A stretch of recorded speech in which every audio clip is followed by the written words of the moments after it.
all foreigners need not to be referred to the foreigners tribunal. যদি মই prima ফেসি ভাবু যে foreigners আলাপ আলোচনা কৰি থকা দরকার নাই, evict them. So this power has been given to the state of Assam by Honorable Supreme Court. Central government already notify কৰি থৈ দিছে 1950 যে all DCs are empowered. আৰু এটা একখনতে লিখা আছে যে যিবিলাকে বিভিন্ন কাৰণত ৰিলিজিয়াছ পাৰ্চুৱেশ্যনৰ কাৰণত আহিছিল তেওঁলোকৰ ক্ষেত্ৰত এই একখন প্ৰযোজ্য নহয়. This is the act, সবে পঢ়িব পাৰিব. So the relevance of 1950 Act has come back. আৰু এই জাজমেণ্টটো আমছুৱেও আদৰণি জনাইছে.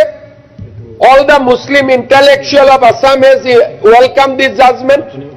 Congress, BJP, ASU, সকলোৱে জাজমেণ্টটোক আদৰণি জনাইছে. So now state is empowered to evict people under the Illegal Expulsion Act 1950. গতিকে পুছবেক কি স্বাভাৱিক. ইয়াৰ পিছত জাষ্টিছ উজ্জ্বল ভূঞা আৰু জাষ্টিছ ওকাৰ কোৰ্টে ষ্টেটক সমালোচনা কৰিলে যে ইমানবিলাক বিদেশী আইডেন্টিফাই হৈ আছে, আপোনালোকে এওঁলোকক কিয় পঠোৱা নাই. So there is a pressure from the state onto the state government from the Supreme Court also to act on expulsion of foreigners. মাননীয় অধ্যক্ষ মহোদয়, হয় আমি প্ৰচলিত আইনক সন্মান জনাব লাগিব. যেতিয়া আমি বিদেশীক বহিষ্কাৰ কৰি আছো যোৱা মাহত 2-3জন এছপিয়ে তেওঁলোকে কোৰ্টৰ ষ্টে অৰ্ডাৰ থকা মানুহকো এক্সপাল কৰিছে. বাট ভুলটো ভুল. যি 2-4জনৰ সুপ্ৰিম কোৰ্টৰ অৰ্ডাৰ আছে, হাইকোৰ্টৰ অৰ্ডাৰ আছে যে তেওঁলোকৰ ওপৰত কোহেচিভ একশ্যন ল'ব নালাগে, তেওঁলোকক আমি কোহেচিভ একশ্যন আমাৰ প্ৰচেছটোত 2-4জন তেনেকুৱা মানুহকো 2জন মানুহক আমি পুছবেক কৰি দিছিলোঁ. But through the diplomatic channels, informal and formal, এই 2জন মানুহকে আমি ঘূৰাইও আনিছোঁ. কিয় কাৰণে we have to follow the supreme court order. আমি আইন মানিবই লাগিব. ডিউৰিং দিছ পিৰিয়ড আমি সৰ্বমুঠ 193 and 110 দুইটা যোগ কৰিলে কিমান হয়? অলমোষ্ট 330 মানুহক আমি পুছবেক কৰিছোঁ আৰু এজনো উভতি অহা নাই. অহাৰ কথা আহিবই নোৱাৰে. আৰু দিছ পুছবেক উইল বি ইণ্টেনচিফাইড. ই আৰু গতি ল'ব.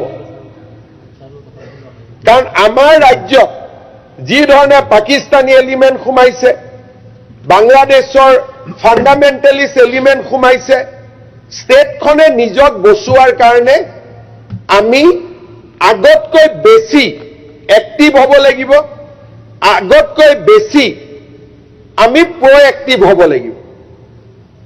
সেইকাৰণে state government has decided that ami illegal expulsion act we will bring that into the action. আৰু ডিসি সকলে যাক বিদেশী বুলি ভাবিব, without referring to the tribunal will push back. 2-3টা পুছবেক সাকসেস নহব, কাৰণ তেওঁলোকে ৰেজিষ্ট কৰিব. 10টা ট্ৰাই কৰিম, 2টা গলেও বহুত. So deportation will now be a reality. NRCত নাম থাকক নাথাকক, যদি আদাৰ এভিডেন্স থাকে, NRCত যিসকলে হৰ্ষ মণ্ডলৰ দৰে মানুহসকলে আহি অসমৰ বিৰুদ্ধে ইমান ডাঙৰ ষড়যন্ত্ৰ কৰিলে যে আমাৰ কোনো এখন পেপাৰ, কোনো এখন টেলিভিছন এটা ট্ৰেক কৰিব নোৱাৰিলে.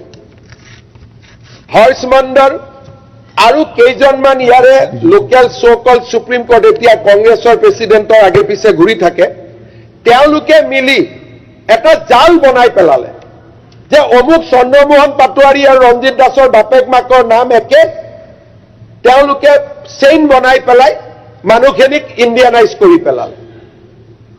We have done enough research in last 2 years. যে কোন মানুহে এনেকে চলে বলে কৌশলে নাম সোমোৱালে আৰু মোৰ দিনত যদি হৰ্ষ মণ্ডল আহিলেতেন মইতো জেলত ঢালি দিলো যদি এনআৰচি মই মুখ্যমন্ত্ৰী থাকোঁতে হ'লেতেন মইতো তেতিয়া খালাস কৰিলো through the process of law ইমান ডাঙৰ খেলা মই অসমৰ ভৱিষ্যতৰ লগত খেলিব নিদিলোৱে so much money has come during that period of time. Now we have documented all the evidence.